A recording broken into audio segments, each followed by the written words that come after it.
Hier qu'une fusée s'est élevée pour le ciel sans qu'aucune caméra ne le suive. Sans qu'aucun compte officiel n'annonce son départ. Sans qu'aucun influenceur ne publie les moindres stories, rien. Juste un éclair bleu au-dessus de l'océan Pacifique, une traînée qui s'efface en quelques secondes. Et le silence, une fusillade de Rocket Lab version militaire de l'Electron. Parti depuis les plateformes les plus reculées de Nouvelle-Zélande. Aucun communiqué, aucun horaire publié, charge utile, classifiée. Et pourtant, ce lancement apparemment anodin pourrait bien être l'un des événements les plus importants de cette décennie, car hier tout de même moment précis. Plusieurs observatoires à travers le monde ont modifié discrètement leur programme d'observation pour pointer leur télescope vers un objet qui n'aurait jamais dû se trouver. Troisième, le deuxième visiteur confirmé d'origine interstellaire après Oumuamua. Coïncidence? Trop de coïncidences une seule journée. Ce que nous allons explorer ensemble durant cette demi-heure n'est pas une théorie du complot. C'est une hypothèse froide, rationnelle, presque terrifiante par sa simplicité. Et si les ingénieurs qui conçoivent les armes hypersoniques les plus secrètes de les planètes prenaient aujourd'hui leur leçon dans le comportement d'objets qui ne viennent pas de notre système solaire? Commençons par le commencement. Quand un objet dépasse 5 fois la vitesse du son, quelque chose change dans la nature même de les matières qui l'entourent. L'air cesse d'être un gaz transparent. Il devient un mur de feu. Une plasme incandescente à plusieurs milliers de degrés entoure l'appareil comme un cocon vivant. Un océan de particules chargées qui absorbent les ondes radiaires déforment la lumière. Rend l'objet presque invisible au radar classique. À cette vitesse, 1 km se parcourt moins d'un quart de seconde. Un clin d'œil humain est déjà trop lent. Aucun pilote ne peut commander. Aucun opérateur au sol ne peut réagir. Il ne reste que l'intelligence embarquée. Un cerveau électronique qui doit décider sur quelques millisecondes de modifier sa trajectoire et d'ajuster son angle d'attaque. De glisser sur les couches de densité atmosphérique comme un surfeur sur une vague de plasma. C'est exactement ce que la fusée est conçue pour tester. Des prototypes autonomes capables de penser plus vite que l'éclair. Dans un environnement plus physique ordinaire que les armes, il y a tous les indices convergents. On a peut simplement lancé alors un mannequin inerte. On a testé quelque chose de vivant. Quelque chose qui vibrait différemment, qui chauffait plus fort. Qui semblait hésiter une fraction de seconde avant de corriger ses routes comme s'il réfléchissait. Au même moment, des centaines de millions de kilomètres. Troisième, accomplissait un mouvement que les modèles cométaires classiques ne parviennent toujours. Peuvent expliquer un changement de trajectoire subtil mais indiscutable au plus près du Soleil. Les volets gravités offrent les meilleures fenêtres pour une correction de cap. Un manœuvre trop propre, trop calcul, trop intelligente. Et si les mêmes physiques, les mêmes danses avec le plasma.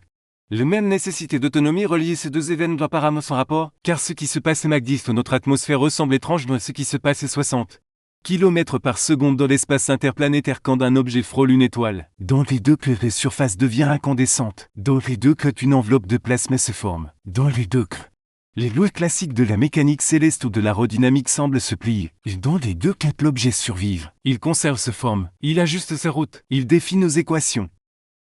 15 sur 8. Ce que les militaires américains appellent les phénomènes aérospatiaux non identifiés dans leur rapport déclassifié n'est peut-être pas seulement une menace à étudier. C'est aussi un manuel, un cours magistral de physique extrême dispensé par des objets qui voyagent entre les étoiles.